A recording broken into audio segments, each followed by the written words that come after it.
find burials inside these houses. And this is very interesting, right? Because these burials are taking place, they're what are called intramural burials. You'll hear us talking about intramural burials and extramural burials. And all that means is whether you bury your dead inside your own house or whether you bury them somewhere else, like in a cemetery far away from town. Of course, there are a number of good reasons to do that, right? You don't want dead people stinking up your house. So just like at Jericho, these bodies were actually buried elsewhere first. The flesh was stripped from their bones, and then they were brought back to Catalhoyuk and reburied in these sort of benches inside the rooms. You can see a reconstruction of one of the rooms here. And what's interesting, actually, there was a division of the sexes. Women were buried in one area, and then men were buried in the other. And actually differentiation in grave goods. Men were buried with things like tools and knives, whereas women had cosmetic palettes, things like that. So some differentiation in the sexes. But at Catalhoyuk, we actually see these really highly developed ritual activities and elaborate burial customs with food being offered to the dead and these bodies being decorated with red ochre after being reburied in the houses. We have a great many wall paintings from Catalhoyuk. And that replastering I was talking about just a bit ago, that process of annually replastering preserved a great number of these paintings. We can see some of them here with all sorts of really interesting themes. This huge red bull, which is about maybe 2 meters in length, surrounded by what appear to be hunters hunting it. Mellard interpreted this as sort of like the male, he looked at it as like the male and female sides of the religion. There's been a tremendous amount of material written about Catalhoyuk and the religion there, interpreting, what these things mean.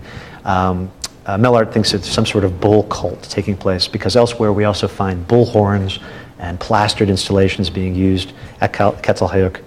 We see individuals who are depicted as wearing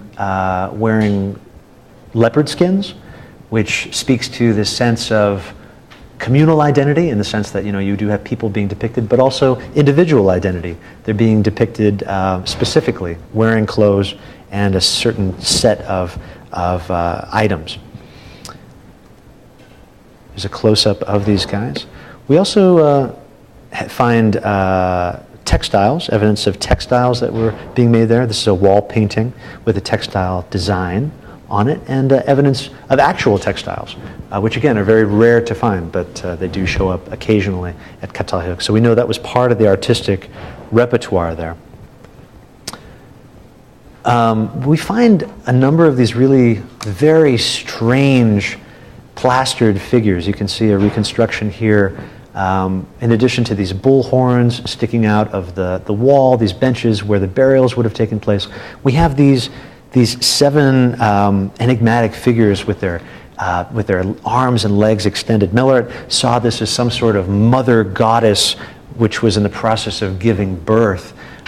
Again, 7 of these at different parts in the site, and specifically in these rooms which were thought to be shrines throughout the site. It's very unclear as to what these are, but they differ quite a bit from actual statues that we find at the site, which are also associated with a female body, emphasizing large breasts, abdomens, buttocks have been thought to be linked to fertility.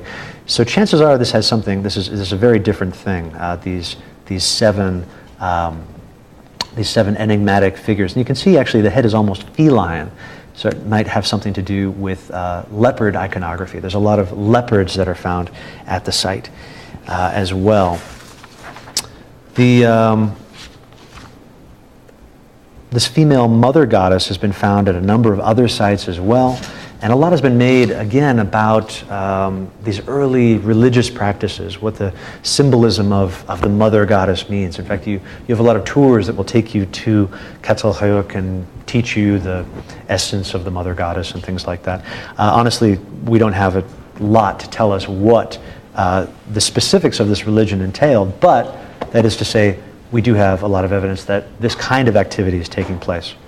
So, just to recap, pre-pottery Neolithic, major developments that take place. Again, huge spans of time, but major developments that lay the foundation for the civilizations we're going to be talking about. We see a shift to sustained agriculture and animal husbandry, more permanent settlements, including monumental architecture, and also the introduction of mud brick architecture, evidence and use of public space, evidence for long-distance trade between communities. Now that we're settled, we have time for art, so artistic repertoire expands with the use of new mediums, increasing diverse ritual and burial practices, both on walls, decoration, and in burials. And then, of course, advances in pyrotechnology, including pottery by the end of the PPMB. So now we have all of these elements together, and we're going to see this continuing on throughout the next millennia or so. So, any questions before we break? Okay, I have my office hours today in Barrows Hall, so just feel free to drop in and have a cup of coffee, and if not, I'll see you guys on Wednesday.